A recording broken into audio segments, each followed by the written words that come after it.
Hey guys, just recently I have reviewed the original Apple AirPods and talked about their compatibility with Android phones. So if you are curious, you can check that video out in the description down below. With that said, now I got my hands on the second gen Apple AirPods to get those few enhancements that come with it as an incremental upgrade, plus the biggest reason, which I will reveal during this video, so stay tuned till the end please. From the title of the video you probably guessed that this is a quick unboxing, first impression and a comparison with the first gen Apple AirPods. Therefore, my actual review of the AirPods 2 and their compatibility with Android will come after this. So please get subscribed if you don't want to miss that. Before the unboxing, I should mention that on the Apple's website now there are three different offerings for AirPods. The AirPods Pro, which have just recently been released, and I will also review them once I get my hands on. The second gen AirPods with the wireless charging case.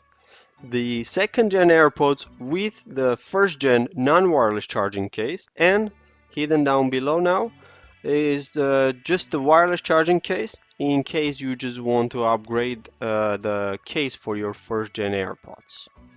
What I have now in front of me is the second gen AirPods with the wireless charging case, which will also be indicated on a box itself in a couple of places.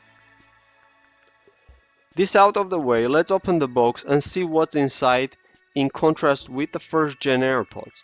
And spoiler alert, there is not much to look at here. However, there are a couple of things I would like to show you in this video as a part of my first impression.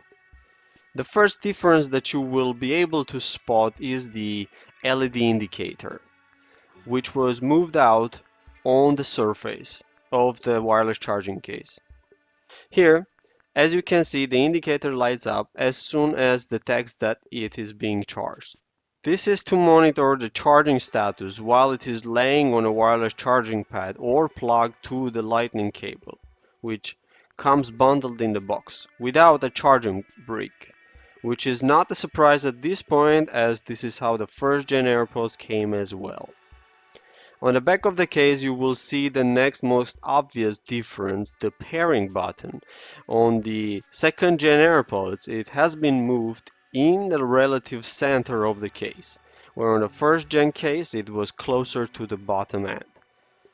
Here you will also notice that a metallic hinge is slightly different too. On the second gen case it is matte finish as opposed to the one on the first gen which is glossy. The matte finish is probably to conceal the hairline scratches which are more visible on a glossy hinge. That said, the main body of the second gen case is still only comes in glossy white and accumulates crazy amounts of scratches even if you are very careful. Therefore, if you want to avoid that, I think it's a good idea to invest into a deep brand skin to dress it up into another color or texture. However, the installation procedure can be a little frustrating, so if you don't want to deal with that, a silicone case is also a good idea.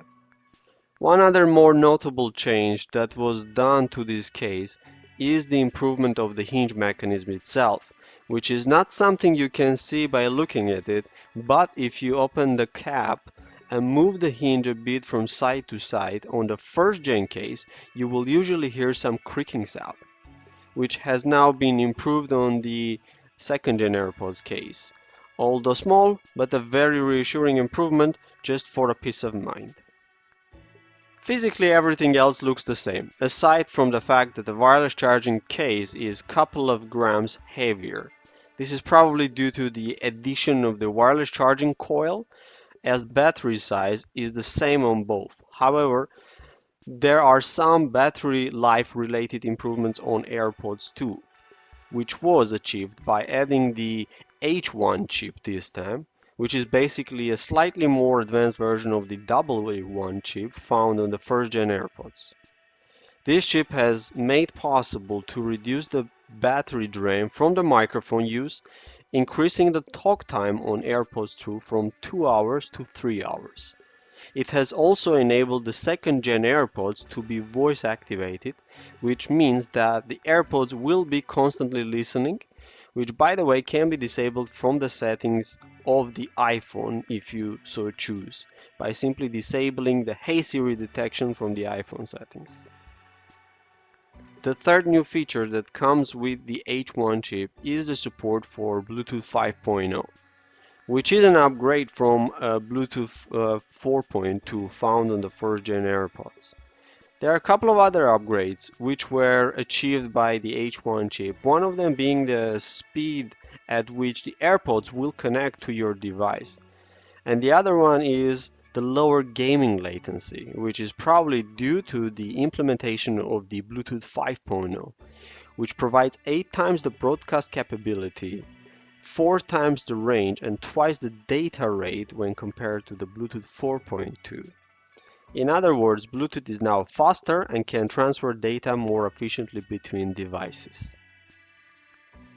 So, although from the exterior the changes are very few, in functionality there are some notable upgrades, which of course may not matter to everyone. However, one important reason to upgrade is the battery life.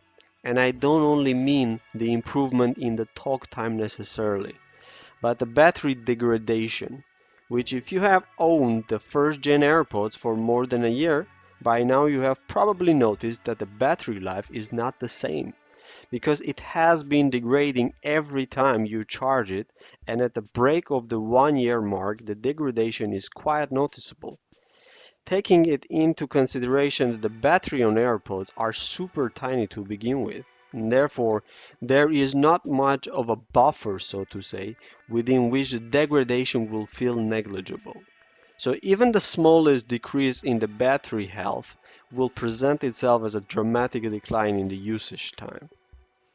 So, although the headphones may still work just fine, unfortunately the nature of this type of headphones is that they are wireless, and wireless is the only way they work, and changing the battery on this is literally not an option, as it has been demonstrated by iFixit by rating the AirPods 0 in their repairability score. For more information, I will leave their teardown video and a written article in the description of this video. So in conclusion, all the aspects that were most important for me when I was considering the first gen AirPods, like the small portable size, reliable Bluetooth connectivity, good battery life and sound quality, have been carried into the second gen AirPods with slight enhancements, with the most tangible one being the wireless charging case and the added 1 hour talk time, none of which are groundbreaking in my opinion. Therefore, if you have just recently got your first gen AirPods brand new, then the batteries are in their full capacity, which means there is absolutely no need to think about an upgrade. But if you had them for almost 2 years and they die on you several times in a day, then you know that this is the time to upgrade them. This is it, guys. I hope this video was helpful. If it was, please leave a like and drop a comment telling me what else would you like to know about AirPods 2 and their compatibility with Android devices, as that is the video I am now working on. Thank you and have a great day.